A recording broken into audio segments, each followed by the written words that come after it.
भक्तों के हित के लिए उन्होंने नट रूप का धारण किया।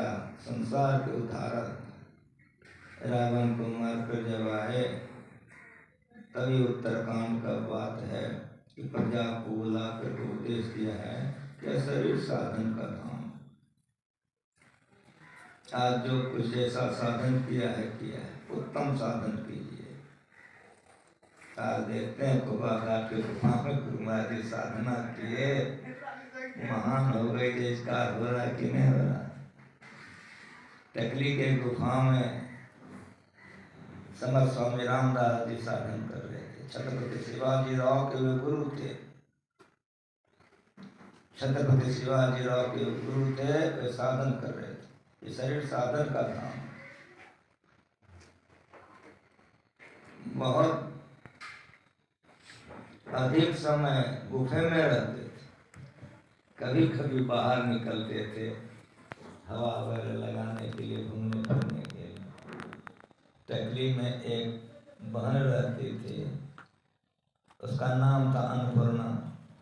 तो उसके पति मर गए, समाज के सारे लोग आ गए, सारी व्यवस्था हो गई। जब ले जाने लगे तो अन्नपूर्णा ने कहा कि हमारे पति मर गए, इस शरीर का जिन्होंने उपयोग किया है, अब इस शरीर रहकर क्या करेंगे? जब हमारे पति नहीं रहेंगे तो मैं भी नहीं रहूंगी, इसीलिए इन्हीं के साथ मैं सत्य हो जाऊंगी, चिता में जलूंगी। चिता लगाइएगा, आग नहीं लगाइएगा। मैं आ रही हूँ। सारे ग्रामवासी आकर चिता लगा रहे थे। ये घर के तमाम कामों को कर करके निकली। जो जा रही थी, क्या ऊपर वाले का मौज था, उसी समय में समर्थ स्वामी रामदास जी बाहर में टहल रहे थे। सोचे कि मरने के समय में साधु का दर्शन, मेरा भारत बड़ा पवित्र है। मन में सोचे कि मरने के समय में साधु का दर्शन, तो चरण तो स्पर्श कर लूं। गई, चरणों में प्रणाम की। वे तो समाधि से उठे थे, अंतर खींचे हुए थे। इस चरण में जो प्रणाम किए से देखा उन्होंने कि सधवा है, तो मुंह से निकल गया कि सौभाग्यवती भव, अष्टपुत्रा भव। दो आशीर्वाद एक के बार हो गया। अन्नपूर्णा पीछे हट गई, आंख से आंसू भरकर हाथ जोड़कर बोली कि आपने जो यह आशीर्वाद मुझको दिया है, इस जन्म के लिए कि अगले जन्म के लिए? का क्या बोलती हो? का मेरे पति तो मर चुके हैं, लोग उसको श्मशान में जलाने के लिए ले गए, इसीलिए मैं कहती हूँ तब आए होश में।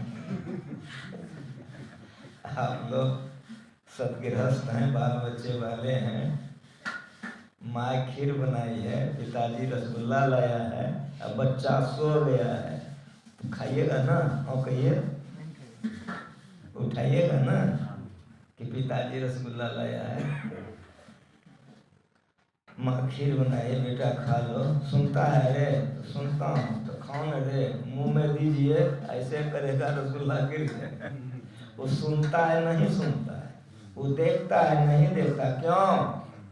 अंदर की ओर खिंचा हुआ है, वो नींद में।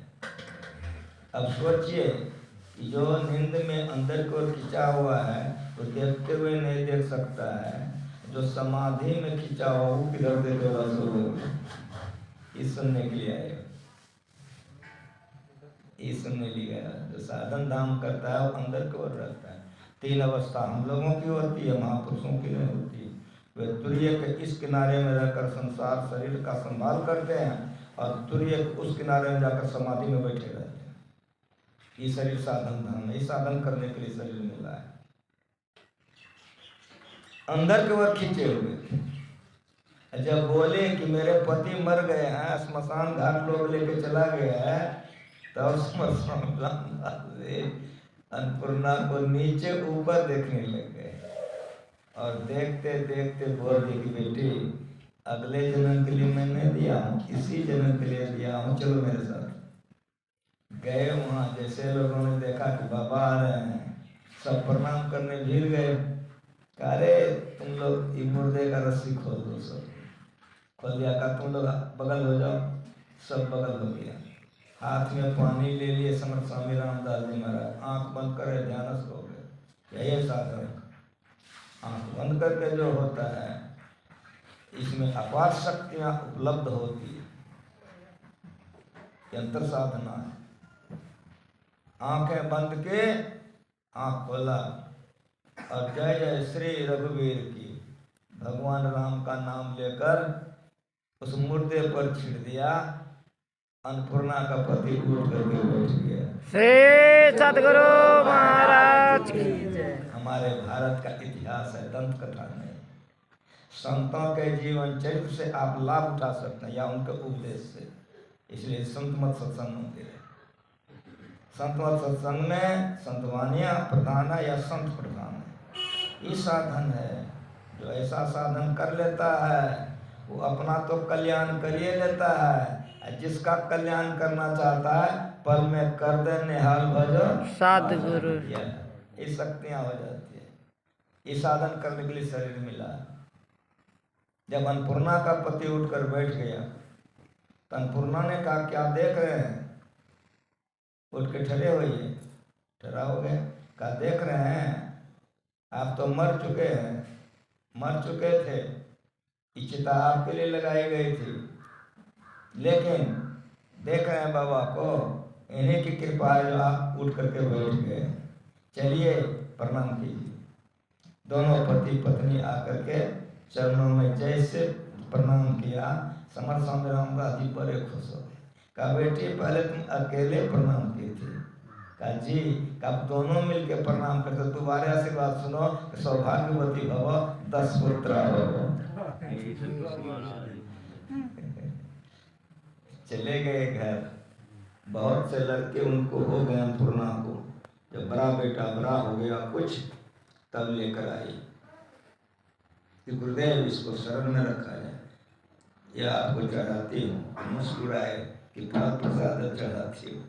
कहा गुरुदेव जब आपने कहा था कि 10 पुत्र भव, तो उसी समय मैंने यह निर्णय ले लिए थे कि प्रथम पुत्र आपके सेवा में डालूंगी। इसीलिए आप इसको स्वीकार कीजिए। इसका तो जीवन धन धन कृत हो जाएगा। ये अगर आपका सेवा करेगा तो मेरा जीवन और मेरा कोप सब दिन के लिए पवित्र हो जाएगा। पुत्रवती ज्योति जग सोई, रघुपति भगति जासु।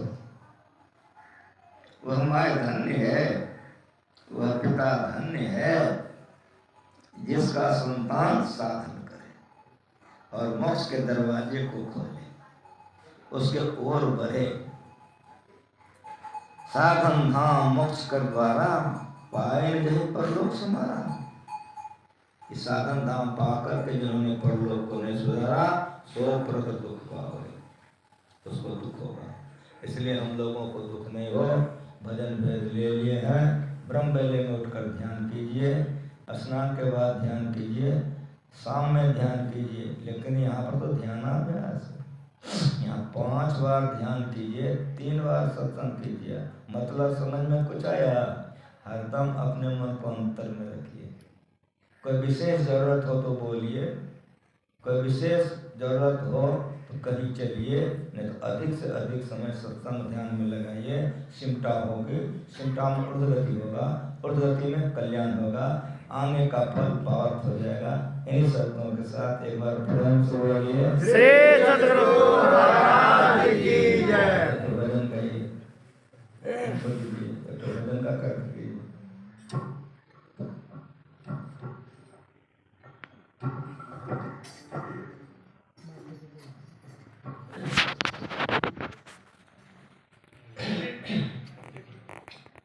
वंदं गुरुपद कंज कृपा सिंधु नर